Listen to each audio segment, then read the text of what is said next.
yo creo que por encima de todo, lo más importante de este día es el informe que ha dado el Grupo Interdisciplinario de Expertos Independientes, el GIEI, haciendo señalamientos muy claros y muy directos de ocultamiento de información de la Secretaría de la Defensa Nacional respecto al caso de los 43 estudiantes de Ayotzinapa. Colusión de autoridades. ¿Fue el Estado? Fue el Estado. Claro que lo fue. Y la pregunta, ¿lo sigue siendo? Bien, para tener la información y el análisis de este tema que me parece crucial y que invito a analizarlo con mucha fuerza crítica, con análisis crítico, con análisis de lo que realmente está sucediendo, está con nosotros mi compañero Temoris Greco, a quien saludo con gusto. Temoris, buenas tardes. ¿Cómo estás, Julio? Aquí a las carreras, porque la conferencia duró casi 3 horas y ahora como que todos se los he estado juntando. Apenas logré entrar a esa transmisión, pero bueno, todavía están adentro las padres y los madres. Bueno, algunos ya están saliendo, y también los 2 integrantes del GIEI que quedaban en México y que ahora pues han anunciado que ya se marchan. Temoris, ¿cuál es la esencia de lo que hoy se ha planteado? Déjame poner estos tweets breves de Luis Hernández Navarro, nuestro compañero respetado, coordinador editorial y periodista, que habla sobre este tema. Arturo, por favor. Dice Luis Hernández Navarro, el 6º informe Ayotzinapa del GIEI es demoledor. El caso no está cerrado. El ejército y las policías de todos los niveles están involucrados en el crimen organizado y en la desaparición de los 43 normalistas. La mentira oficial se institucionalizó. Y pone un segundo tuit, Luis Hernández Navarro, que dice, la Marina participó en el encubrimiento de los hechos y en la fabricación de la verdad histórica, torturó testigos, mintió y sigue mintiendo sobre los hechos. Temoris, ¿cuál es tu lectura de lo que hoy se ha dicho? ¿Qué es lo más relevante de lo que hoy has presenciado, Temoris? Bueno, Julio, como todos los informes que ha presentado el GIEI, es vasto, es muy amplio, está lleno de sus nuevos hallazgos. Por un lado, es muy importante el tema de la georreferenciación, los análisis de las llamadas telefónicas. Esa es una cosa que la Procuraduría General de la República pudo haber hecho, debió haber hecho y pudo haber hecho desde un principio, pero que evidentemente omitió porque su interés no estaba en descubrir qué es lo que realmente había pasado ahí.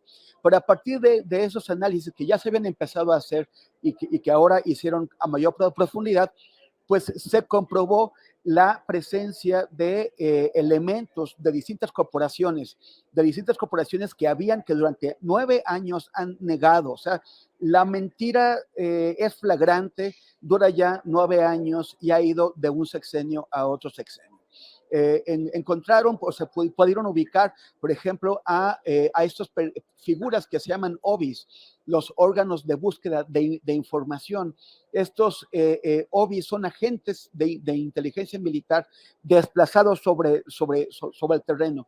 El ejército se había forzado, después de que el ejército primero dijo que no había sabido nada, que cuando las madres y los padres desesperados el sábado 27 de septiembre fueron a las puertas del cuartel a tocarlas para pedirles a los militares que les dijeran si sabían dónde estaban sus hijos, después de que el comandante del batallón, el coronel José Rodríguez Pérez, que hoy es general, ha sido premiado con ascensos, les dijo que ellos que no habían sabido nada, que habían sido los últimos en enterarse, que él había estado en el cuartel durante toda la noche. Ahora, gracias a eso, sabemos que sabían absolutamente todo desde el principio, y no desde que empezaron a ocurrir las cosas, sino que sabían todo desde 3 días antes, desde el 23 de septiembre.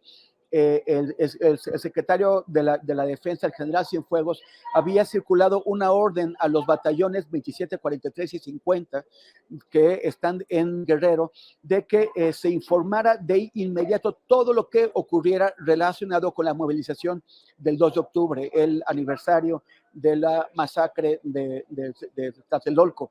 Y eso había un seguimiento constante.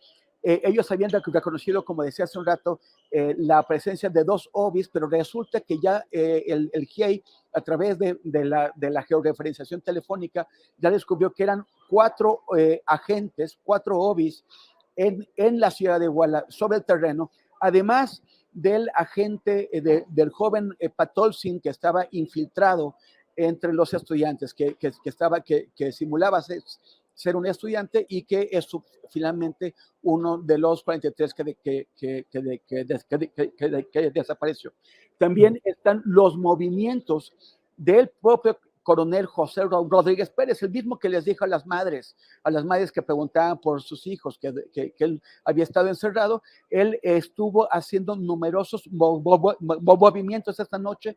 Yo acabo de tuitear uno de los mapas que presenta el GIEI en este informe y que se ve que el coronel pues estuvo bastante activo. Pero también, por ejemplo, policías federales que estuvieron en el sitio donde se llevaron a lo que se piensa que fueron 14 estudiantes hacia Huitzuco, que habrían sido entregados a una figura que era llamada el patrón, y que también la presencia de policías municipales de Huitzuco, ahí en ese mismo lugar, en el puente del Chipote, frente al Palacio de Justicia, un Palacio de Justicia que, por cierto, está lleno de cámaras y las grabaciones de esas cámaras fueron desaparecidas, ¿no? Fueron destruidas.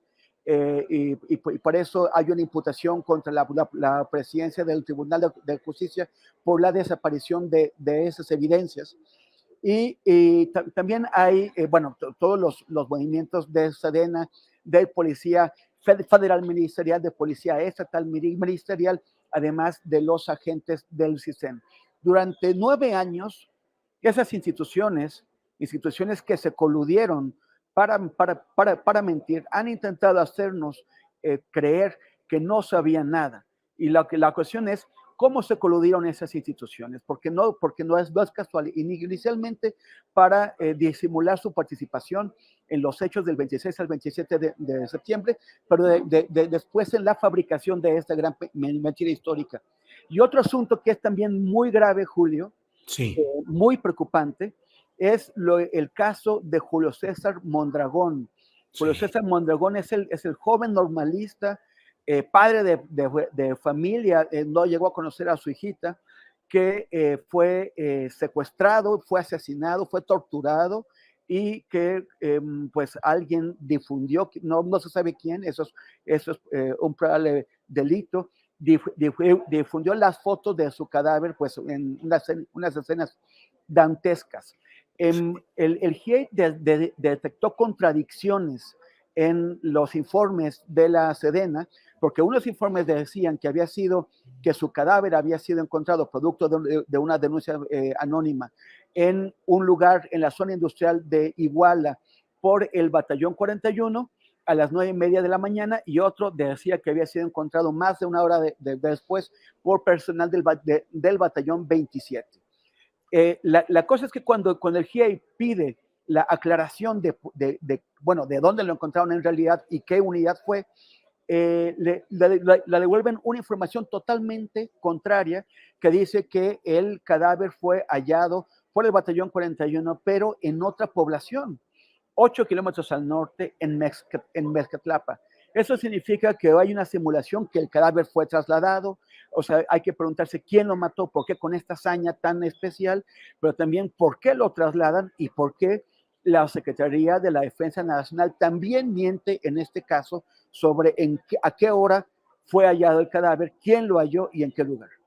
Temoris, gracias por todo este reporte y por el análisis de alguien como tú que conoce a detalle todo lo que ha sucedido y que logra captar las nuevas evidencias, los puntos relevantes. Te pregunto, Temoris, ¿esto es una confirmación de que el poder militar durante el actual gobierno del presidente López Obrador sigue imponiendo sus criterios por encima del poder civil y que el saldo de esta administración del presidente López Obrador hasta ahora sigue siendo de opacidad y encubrimiento en el tema de los militares, particularmente, Temoris? Sí, es muy grave y es muy triste esto, Julio, porque como tú recuerdas, el 26 de septiembre de 2018, al cumplirse 4 años de la desaparición de los 43, el entonces presidente electo López Obrador se reunió en el Museo Memoria y Tolerancia con los padres y las madres de los 43, les prometió justicia y verdad, y por primera vez en esos 4 años vimos sonrisas y vimos esperanza, y los padres y las madres lo llamaron nuestro presidente. Le dijeron, usted ya es nuestro presidente. Ahora, 5 años después casi, el clima es muy distinto, la actitud de los padres y de las madres es distinta. Al concluir el informe, alguien gritó, fue el Estado, y otros respondieron, sigue siendo el Estado. Porque el GIEI se va después de 8 años de trabajo, de 2 mandatos, de haber sufrido los embates de la administración de Peña Nieto, las mentiras y la difamación.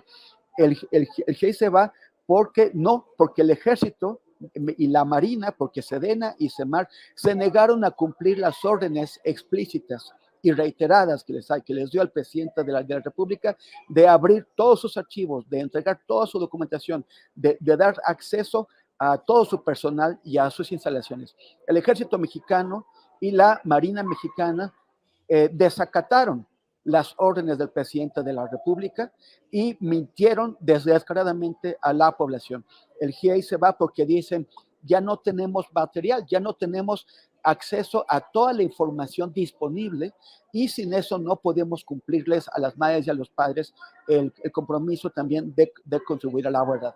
El ejército mexicano o los militares en México han demostrado su voluntad de permanecer más allá del alcance de las investigaciones y de la justicia civil, como lo han hecho desde la cesión del poder a los civiles con Miguel Alemán en 1946.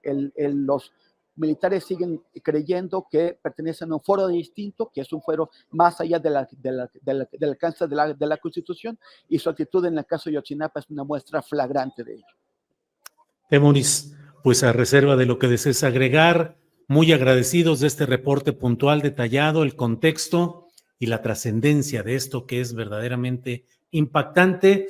Diría Temoris, nada que no supusiéramos o no estuviéramos viendo, pero hoy confirmado con este informe de un órgano fundamental para el esclarecimiento del tema, hasta donde les fue posible, que ha sido el GIEI. Lo que quieras agregar, Temoris, y muchas gracias por este reporte y el análisis. Es que había tres órganos que estaban haciendo la investigación del caso Ayotzinapa. La investigación judicial por parte de la Unidad Especial de Investigación y Litigación, una unidad que fue desmontada a partir de que se retiraron las órdenes de aprehensión en septiembre del año pasado, 21 órdenes de aprehensión, algunas de ellas han sido restituidas, pero el daño está hecho porque se forzó la renuncia del fiscal especial Omar Gómez Trejo. Esa comisión está tocada.